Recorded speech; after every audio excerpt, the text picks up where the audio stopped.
everybody. It is the Believe in Texans podcast presented to you by FanDuel. And big news with the Texans re-signing Trent Brown today. Literally large news. Man's a mountain of a man, 6'8", 370 pounds, give or take probably 10 or 15 pounds on any given day.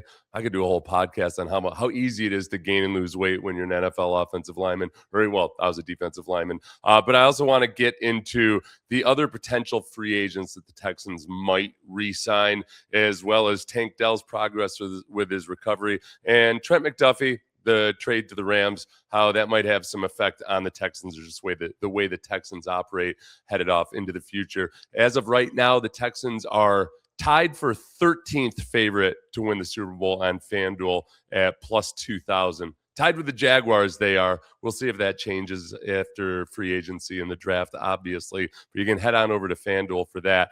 As far as the Trent Brown signing goes, I covered this a lot on my YouTube channel earlier today on the Seth Payne show. But I'm happy about this. Trent Brown really was a salve for the offensive line this year. Once Titus Howard moved to left guard and Trent Brown started at right tackle, started 7 games in the regular season. Texans were 7-0 when Trent Brown was starting. And then, of course, he started against the Steelers and then was injured for the Patriots. And that was one of the more minor elements of why the Texans lost that game. The 4 turnovers by the quarterback tended to have an effect too. But Trent Brown stabilized this offensive line this year. The issue with going into the season thinking, hey, he can be your starter at right tackle, is that in his 11 seasons, he's only had 3 seasons where he started 16 or 17 games and was healthy the whole year. And now he's into his 30s. He's 370 pounds. He had his patellar tendon tear a couple of years ago. I like this signing because he's capable of doing what he did last year. He's capable of being a swing tackle or potentially starting at right tackle as long as he can stay healthy. But it's not a huge outlay of cash. It's up to $7 million. So I don't know how much is guaranteed. I don't know how much of those are bonuses, playtime bonuses, and what have you. But compared to the 1 year, $2.5 million he was making last year, as he was coming off of patellar tendon surgery, this is pretty reasonable. I think this is a smart signing. This gives time for Blake Fisher to develop. This gives time for a rookie that you might draft. Maybe they draft an offensive tackle in the 1st or 2nd round again. But it also doesn't preclude you from potentially signing a free agent offensive tackle. I think they're going to, as they love to do, go for versatility with their free agent signings. Other than center, I think a lot of the guys that they might sign or trade for in free agency are probably going to be guys who can play both guard or tackle, depending on how the injuries shake out or how guys compete in training camp. When it comes to the other guys who are currently free agents, Jonathan Alexander had a good article in the Chronicle, and he predicted whether they would or would not. He had a few toss-ups in there. I'm going to predict whether these guys are back with the Texans or not, and you guys need to hold me to it, okay? If I'm wrong about all of them or half of them or whatever, let me know about it in the comments after these guys are or are not signed. Ed Ingram, the guard, I think is, along with Sheldon Rankins, who we'll talk about in a little bit, really one of the biggest priorities, given that the Texans have such a need on the interior offensive line right now. Ed Ingram was really good as a run blocker. I thought he was pretty good as a pass protector. The problem was that when he wasn't good at pass protecting, he had some really bad reps, and sometimes it was versus that Texans offensive line bugaboo this year, the tough and physical interior defensive linemen, guys like Chris Jones and the take your pick from the Seahawks defenders. Those guys struggled with guys like that. But he does fit the mold of the way the Texans want to operate with their offensive line. They want to be tough. They want to be physical. They want to be able to play smash mouth football. And I think Ed Ingram did bring a lot more to the table in those regards than some guys we've had in there previously. The question is, how much money is he going to make? And Jonathan Alexander says he's expected to land a 3-year deal somewhere in the neighborhood of $13 to $15 million per year. I don't know. You know, Nick Caserio talked to us this morning, and it sounded like maybe they'd had some discussions with Ed Ingram's representation. I don't know if Ed Ingram himself probably, even if the Texans gave him a respectable offer, from Ed Ingram's perspective, look, he just had the best year of his career by far He had been a starter at times in Minnesota, but got benched in his final year there in his third season before he came over to Houston. And this is the best year he's had. And I think that he probably wants to go out and just see what's out there and what's available. A lot of other teams are going to be looking at, okay, well, are we buying high on this guy? And it's just a question of how desperate are people to sign an offensive lineman. I think if he can come in at under $15 million, the Texans have a good chance of signing him. But I do think that somebody out there, especially somebody that might have had a high draft valuation on him, is going to say, okay, yeah, we can get an even better version of him. So I'm going to say he doesn't get re-signed. It's not because the Texans don't like him, but I think they're just going to try to be more conservative in terms of going out and finding guys who have a longer track record of success and maybe paying somewhere south of $15 million per year. Sheldon Rankins is the guy that I'd really love to have back. He's 31 years old, started all 17 games in 2025.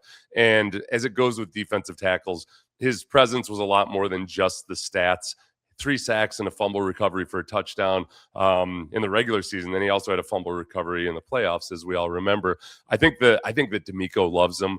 I think Sheldon Rankins would like to be back. But you go back to what happened a couple years ago when Sheldon Rankins left the first time. He came into Houston, played really well. Bengals gave him a really big deal. Ends up having a couple illness issues and injuries in Cincinnati, and he's out there as a free agent on the market, and his stock had gone down. Comes back to Houston, stock's gone back up. So last year he played for $6.5 million. If they can get him on a shorter term deal, 1 or 2 year deal for a guy that's 31 years old, I think the Texans are going to do that. And they don't have a lot of money committed to their defensive line right now, to their defensive tackles. Obviously, to their defensive ends, they have a lot of money committed. But I think he's going to be back. I think Sheldon Rankins is the guy that they really, really like, and that if you have him and Tommy Togiai and Mario Edwards, maybe they're more comfortable letting Tim Settle go, or maybe Tim Settle comes back, but then they could also address either in free agency elsewhere or in the draft, you probably get Sheldon Rankins back, which brings us to Tim Settle. And this is where I really don't want to hedge. Jonathan Alexander says he thinks Tim Settle's likely to stay. And I think that's probably partly based on maybe him commanding less money. There is an upside there. He's not as young as you think, but he's a little bit younger than Sheldon Rankins. But since I already said I think Sheldon Rankins is going to be back, even though I really like Tim Settle, and I'd love to have both of them back, I think that Tim Settle's the guy that doesn't end up staying. Trent Brown is in the article here, but obviously Trent Brown is back. And to Jonathan's credit, his verdict had been that he's likely to stay. And we've already gone over this. I like Trent Brown's presence on this team. I think that the effect he can have on younger players, especially, both in terms of guidance, setting expectations, all of those things, it's, I don't want to say invaluable, but it's very, very valuable. And he, if you go back to during the season, he was on Sports Radio 610 with Clint and Ron Hughley in the afternoon, and he just flat out said, I tell these younger guys, I'm paraphrasing here, I tell these younger guys, we got to pick up the slack. We got to contribute too. The defense is really leading the team right now. It's fun to be a part of being a driving force behind winning football. And it's nice to have a veteran who knows what the standard needs to be and whether or not you're meeting it. So that's a departure from the way the offensive line has operated at times in the past, where it seemed like some of the offensive linemen were more interested in defending themselves on social media than they were about actually getting in and being a better offensive line. Not naming any names here, but that's how it used to be. And I think that there's been a changing of the guard in some respects. And I think Trent Brown is one of those blue collar guys that can help be a part of leading that charge. This is where it gets interesting. EJ Speed, the linebacker, I thought did some really good things when he was in there this year when they were in a 4-3 package. The Texans just don't run a whole lot of 4-3 where you've got 3 linebackers in there. They're a nickel and dime a lot, really nickel a lot more than most teams in the NFL. But his contributions there and in special teams were different than I think what the Texans had in the past. Jonathan says it's a toss-up. I think the Texans would really like to have him back. The question is somebody out there going to be willing to pony up more money this year in free agency.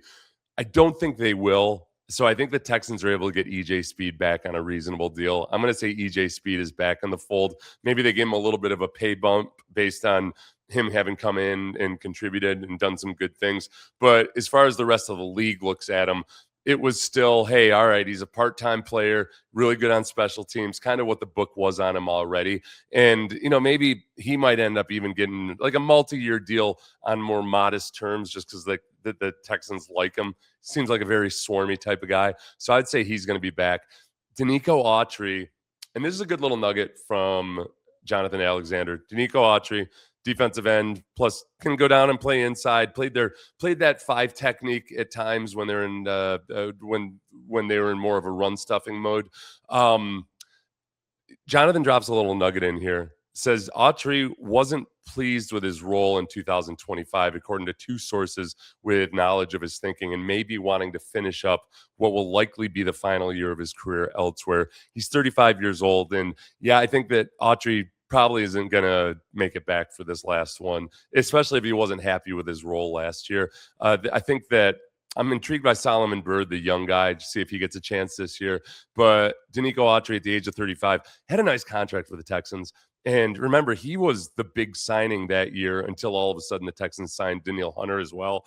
And then Autry misses time due to suspension, misses some time for injuries, was awesome as a presence on field goal block with both block kicks, but I think also being part of creating a stressful environment for opposing kickers to where they didn't just get kicks blocked a good chunk, they also missed a lot of kicks. The Texans were one of the best teams in the league at opposing opponent field goal percentage. Guys just flat out missed a lot.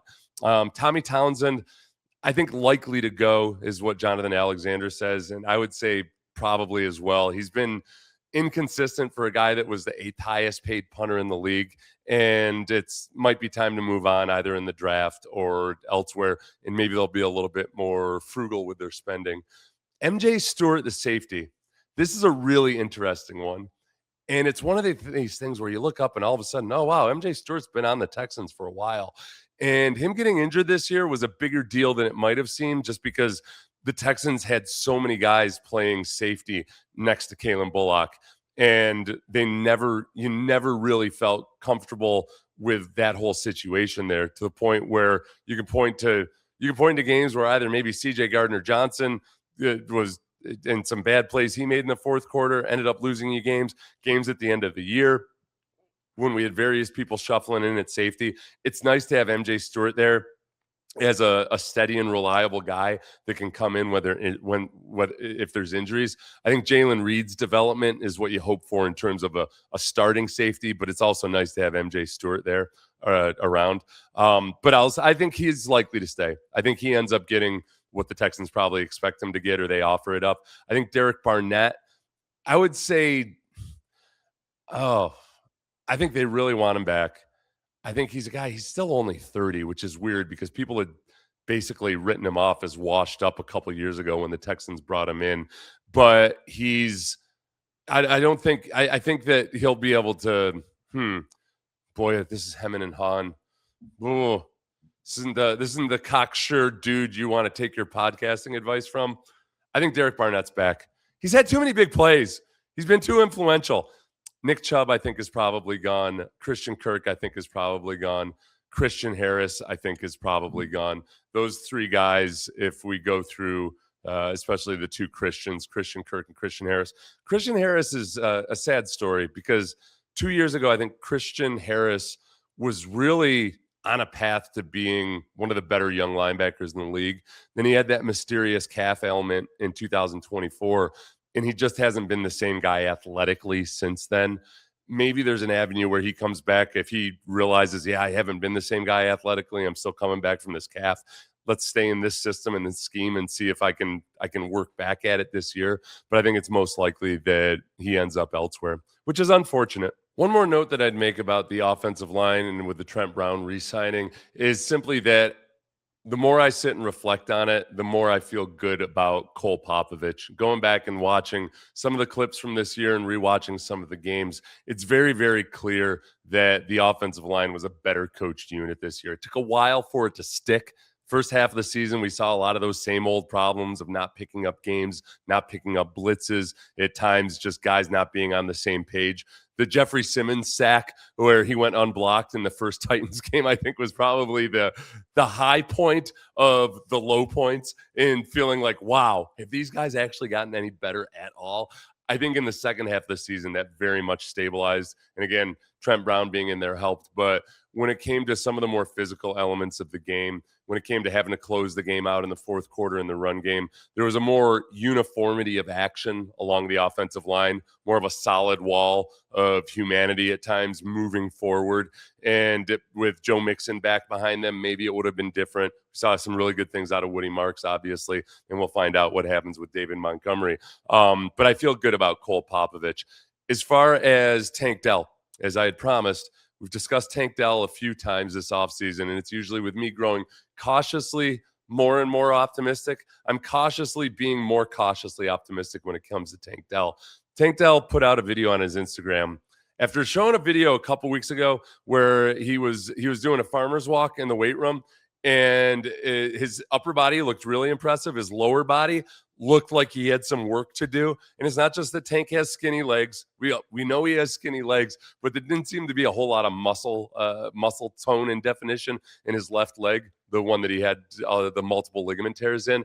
He put out a video of him running, doing agility drills the other day, and I would have had a hard time thinking that this wasn't a video from a couple years ago. It still had that same quality and effect of, is this video sped up? Is this AI? That doesn't look like he's moving the way most human beings move, even NFL wide receivers. He's just so fast. That was really good. A lot of people still noted, man, his knees look really knobby. Going back to Tank Dell and his physique and the way it's been his entire life. Yeah, he's not a bulky, muscular dude. He's got skinny legs that make you feel like, is this kid safe out in an NFL field? I think sometimes I've had a bunch of knee surgeries. I can't even remember anymore now, like 8 to 10 knee surgeries during my football career. And one thing that does happen over time, especially when you've had multiple traumas or multiple surgeries, is you just kind of gain some extra mass in that knee, whether it's just permanently swollen tissue or some scar tissue or anything. And then sometimes it can look like your knee is almost too big for the calf and the quad above it. I'm not worried about that. I think with Tank, it's just that his superpower as an athlete was that extreme speed and agility. And when you take a smaller guy whose superpower is his speed and his short area quickness and everything else, if he gets back to 97%, is that enough to overcome his size and everything else like that? Or does it just turn him into another small guy? Because small guys always look pretty damn amazing when they're running because they move better. There are a lot of guys that can't play in the NFL that look more impressive running agility drills than, say, Nico Collins does when he's doing it, when all you're looking is an agility drill because they're just so freakishly fast.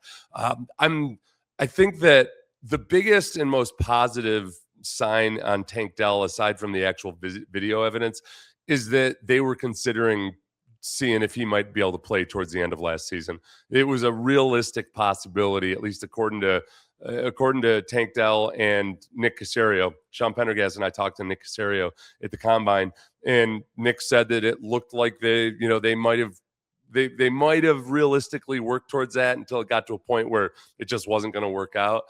I don't think they have those conversations if there's not a really good chance that he's at the very least participating in training camp this year. And then it's a matter of just what does he do above and beyond that.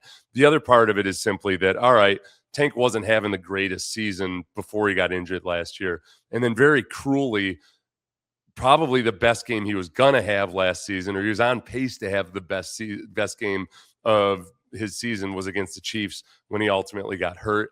I'm still amazed that he was able to hold on to the ball when he scored that touchdown when his knee got blown out. It's really like an incredible display of toughness. I was played with Fred Taylor back in the day, and Fred was awesome, and Fred was tough as hell. Fred once was in the middle of running the ball, and he ended up getting a really bad groin injury, tore a couple of tendons off the bone off of his pelvis, and he just flat out threw the ball on the ground like he was in shock, and he threw the ball on the ground. And I don't say that as a sign of Fred's weakness or anything. It was a perfectly understandable reaction because it was just an extremely crazy freak injury. But for Tank to have the presence of mind to hold on to the ball there, he's a tough little bastard.